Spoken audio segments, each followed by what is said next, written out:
बिहार में सक्षमता परीक्षा को लेकर शिक्षकों में उबाल है। आपको बता दें कि ये शिक्षक जो सक्षमता परीक्षा का फॉर्म भर चुके हैं, अपनी एडमिट कार्ड लेकर जला रहे हैं, कोई फाड़ कर फेंक रहा है। इस तरीके का एक नया विरोध, पहली बार इस तरीके का नया सिरे से नया विरोध देखने को मिला है। इन शिक्षकों में उबाल है, काफ़ी रोष है।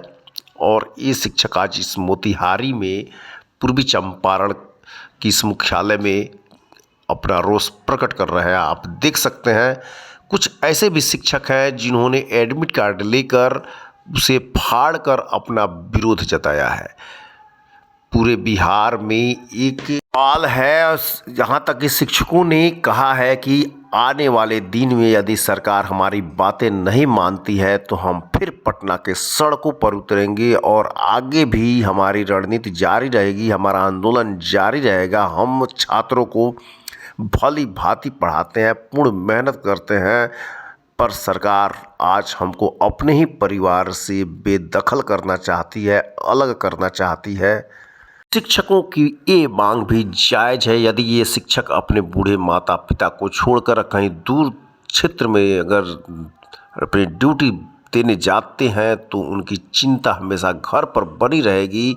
इस असामयिक जगह पर, इस असामयिक समय में ये क्या करेंगे, आप देख सकते हैं इन शिक्षकों में कितना रोष है। और ये शिक्षक अपना विरोध इस प्रति को जलाकर कर रहे हैं और साथ ही साथ सरकार के विरोध में नारे भी लगा रहे हैं।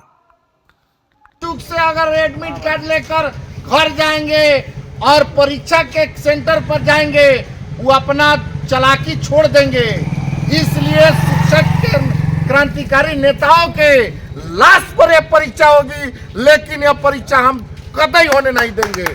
अजय जी, पटना जो भी सेंटर पर अगर कोई कैंडिडेट परीक्षा देने जाता है तो वहाँ पे उन लोगों को घेरने का काम किया जाएगा। उनको घर से और रूम से और होटल से निकलने नहीं देंगे। पूरा पटना शिक्षकों के लिए बांट देंगे, अब परीक्षा नहीं होने देंगे। हमारे टोटल शिक्षक परीक्षा का बहिष्कार करें और एडमिट कार्ड अपने घर परिवार में जाकर विद्यालय स्तर पर, प्रखंड स्तर पर जलाने का काम करें।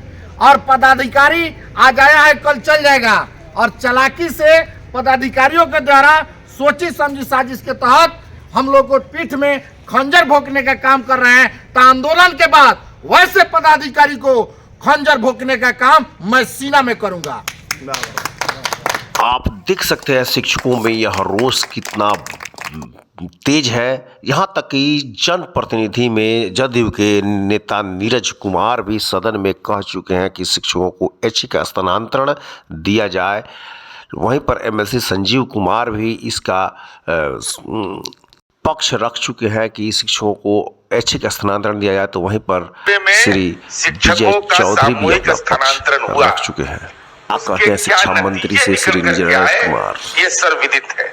हम माननीय मंत्री जी से केवल एकमात्र आग्रह करना चाहते हैं कि शिक्षक और स्नातक प्रतिनिधियों को बुला करके, मुझे ऐसा लगता है कि जिनके बच्चे वहां पढ़ रहे हैं, उनका एस्टेब्लिशमेंट है, 15 साल 2 साल 20 साल से नौकरी कर रहे हैं, 2 साल में रिटायरमेंट उनका है।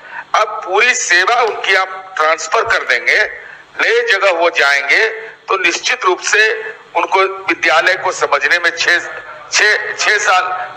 महीना लगेगा। उसके बाद उनकी सेवा इतनी अल्प अवधि की रहेगी कि सरकार जिस उद्देश्य से और इतना बड़ा काम आपने कर दिया, राज्यकर्मी का दर्जा दे दिया, ऑफलाइन ऑनलाइन दोनों सुविधा आपने प्रदान कर दिया। राज्य के शिक्षक इसके लिए आपके प्रति कृतज्ञ हैं कि सरकार ने ये महत्वपूर्ण निर्णय लिया। तो हमको लगता है कि एक बार बैठ करके इसके जो विशिष्ट पक्ष है, इस पर भी सरकार को विचार करना चाहिए। मिला है तो देते हैं, वर्ग के पदाधिकारी या कर्मचारी होते हैं, ये सबों पर लागू है। तीसरी बात, जो ये लोग अन्य सेवा शर्तों के संबंध में कह रहे हैं, जब ये राज्यकर्मी बन जाएंगे तो राज्यकर्मी के लिए जो सुविधाएं लागू हैं स्वाभाविक रूप से लागू होगी। और इसीलिए हमने इसमें कहा है कि अगर कोई खास सुविधा जो राज्य कर्मियों को मिलती है और इनको नहीं मिल पाएंगी या उसमें कोई अपेक्षा करता, मंत्री महोदय ने अभी अपने जवाब में कहा जो कि मेरिट कम चॉइस में उनको यह सुविधा दी जा रही है जो कि वह 3 जिले को ऑप्ट करे, विकल्प के रूप में दे। महोदय, मैं सदन को भी जानकारी देना चाहता हूं, आपको भी जानकारी देना चाहता हूं, सरकार को भी जानकारी देना चाहता हूं। वो उत्तीर्णांक परीक्षा है, सिर्फ क्वालिफाइंग एग्जाम है। विभाग ने ही उसको सिर्फ क्वालिफाइंग एग्जाम का है, उसमें कोई मेरिट नहीं है। इसीलिए सरकार लोक कल्याणकारी होती है और जिस समय स्थानीय निकाय के वो शिक्षक थे उसमें भी जो वो स्थानांतरण चाहते थे, कमोबेश उनको स्थानांतरण का लाभ नहीं मिल सका। इसीलिए माननीय वर्तमान मंत्री बैठे हुए हैं, इन्होंने सॉफ्टवेयर भी बनवाया, इसी विधान परिषद में इनका जवाब आया था और ट्रांसफर के लिए नियोजन इकाई में ही बनवाया। तो जब उतना तक आप सोच सकते हैं उन शिक्षकों के लिए, आप समझें सभी परिवार के साथ रह करके अगर पढ़ाएंगे तो पढ़ाने में कितनी सहजता होगी, कितने अच्छे तरीके से शैक्षणिक गुणवत्ता ये होगा। अब 15 साल से कोई कहीं रह रहा है, चाहे किराए के घर में रह रहा हो, चाहे जैसे भी अपने घर में रह रहा हो, 10 किलोमीटर दूर जाकर के क्लास कर रहा हो, तो उससे अच्छा होगा शैक्षणिक माहौल कि उनको 3 जिला कहीं, और उस 3 जिले में भी क्या पेच है महोदय, वो अगर 3 जिला देंगे और उस 3 जिले में अगर किन्हीं का स्थानांतरण नहीं हुआ तो फिर अल्फाबेट में ए से शुरू होगा।